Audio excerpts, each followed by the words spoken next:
Hello, and welcome to the solution for the fourth on-site interview question for the large search engine company mock interview. So, just to reiterate what the question was, we needed to find the square root of a given number rounded down to the nearest integer without using any built-in square root functions. In Python, that's sqrt from the math library. So, for example, if you're given any number between 9 and 15, your function should return 3. Any number between 16 and 24, your function should return 4. Alright, so how do I actually go about solving this? Well, we need to know a little fact, and that fact is this line right here. The square root of a non-negative number n always lies between 0 and n divided by 2. And so that becomes a fact that we can use so that the straightforward way to solve this problem is just to check every number, let's say k, that comes between 0 and n divided by 2 until the square of k becomes greater than or equal to n. If k squared becomes equal to n, then we just return k.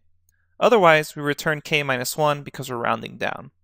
So let's go ahead and implement that in a function and explain the logic that's going on. So I'm going to make a function called solution.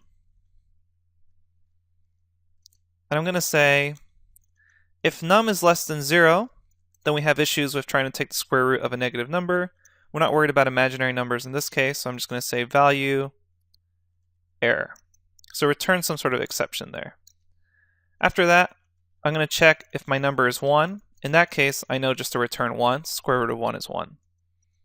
And this is where we start our algorithm. So I'm going to say for k in range, and I'm going to go from 0 to num divided by 2.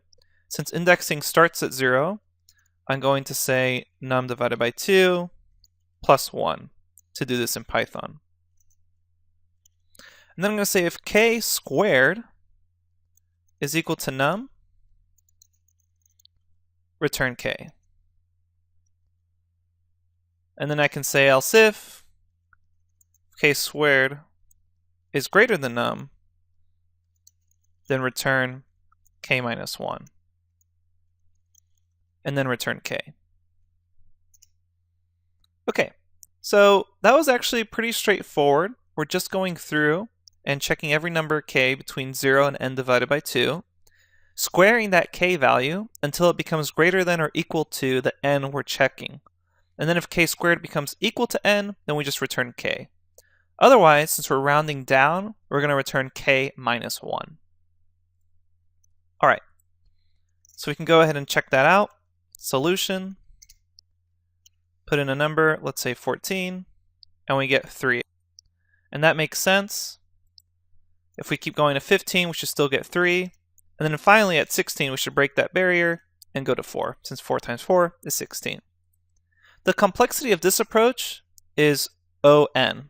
So because we have to check n divided by 2 numbers in the worst case. So this linear algorithm is actually pretty inefficient, and we can use some sort of binary search to speed it up. So remember, we've used binary search in other interview problems, so it's going to come up here as well. Since we know that the result is between 0 and n divided by 2, we can first try n divided by 4 to see whether its square is less than, greater than, or equal to n. If it's equal, then we simply return that value. If it's less, then we continue our search between n divided by 4 and n divided by 2. Otherwise, if it's greater, then we search between 0 and n divided by 4. So we get this binary search pattern by keep cutting things in half. In both cases, we reduce the potential range by half and continue. This is the logic of that search. So this should sound familiar from that egg drop problem. Here, we're not performing regular binary search, though. It's going to be a little modified. We want to ensure that we actually stop at a number k, where k squared is less than or equal to n, but k plus 1 squared is greater than n. So let's go ahead and implement this more efficient solution. So we'll call this better solution. Pass in num. And let's go ahead and zoom in here so we can see our function. Again, I'm going to start by just checking if it's less than 0, and I'll raise an error. You can raise any exception here. I'm just raising a value error. And then again, if my number is equal to 1, I'm just going to return 1. Okay, so let's implement this better solution, kind of a modified binary search here. I'm going to say I'll have a variable called low is 0, and I'll set my high equal to that top of the range we discussed earlier, which was num divided by 2 plus 1. I'm going to say while low plus 1 is less than high, here's what we're going to do. We're going to take, since we're doing a binary search, the middle, and we're going to say the middle is equal to low plus high minus low divided by 2.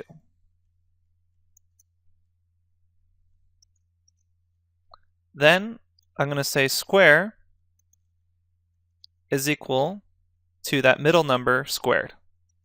And here's where we start doing our checks. You can check if that square is equal to my number, then I'm going to return mid. Else,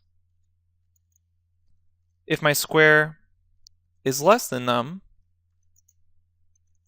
I'm going to say low, let's go ahead and scroll down here, is equal to mid. And then finally, else, I can say high is equal to mid. Then once that's all done, I'm just going to return my low number. So let's go ahead and test out that better solution. Test it on 13. You notice we're going to get the same results. Let's try it on 14. Whoops, that was 114. Let's try it on 14. And finally, let's go up to 16, and we get 4. All right, excellent. So, one difference here from a regular binary search is the condition of that while loop. It's low plus 1 is less than high instead of low is less than high. So look at this here. We have low plus 1 instead of just low. We also have low equals mid instead of low equals mid plus 1 over here. And we have high equals mid instead of high equals mid minus 1. And these are modifications we make to the standard binary search. The complexity of it, though, is still the same. It's logarithmic, order big O log n, which is actually much better than our naive linear solution, just checking them all. And there's also a constant time solution, which involves a clever math trick. And I'll go ahead and show you it. If we hop over to the Jupyter Notebook for the solution, you can take advantage of this trick right here, where the square root of n is equal to n to the power of 1/2 or 0.5, which using log base 2, you can convert into this, 2 to the power of 1/2 times log base 2 of n. And this solution exploits the property that if we take the exponent of the log of a number, the result doesn't change, it's still the number itself. So we can first calculate the log of a number, multiply with 0.5, take the exponent, and finally take the floor of that to value to round it down. And this way we can use voiding the square root function by using a log function instead. Now whether or not you'll be allowed to use that interview setting is tricky, and they may not actually expect you to know this math trick, but it's important to know it in case they ask. So, then the logarithm of a number rounded down to the nearest integer can be calculated in constant time by looking at the position of the leftmost one in the binary representation of that number. So it's actually a lot quicker, and it's a constant time solution. All right, so thing is, the solution doesn't always give the same result as above algorithms though, because of the rounding effects. And depending on the interviewer's perspective, you may either have this approach be regarded as elegant and clever using this, or as tricky just because you're cheating with the log function. So you should let your interviewer know that you're capable of this shortcut and you're aware of it, but they're probably looking for this implementation here of the better solution that we went over. All right, so what should you go over here? You should definitely go over binary search. It's important for this question, and you've seen it before on the egg drop problem, so it's something a lot of interview questions kind of have embedded inside of them. All right, with that being said, make sure you understand the solution and practice both of them. Understand why one is a little better than the other, and we'll go ahead and continue and see you at the next lecture. All right, thanks everyone.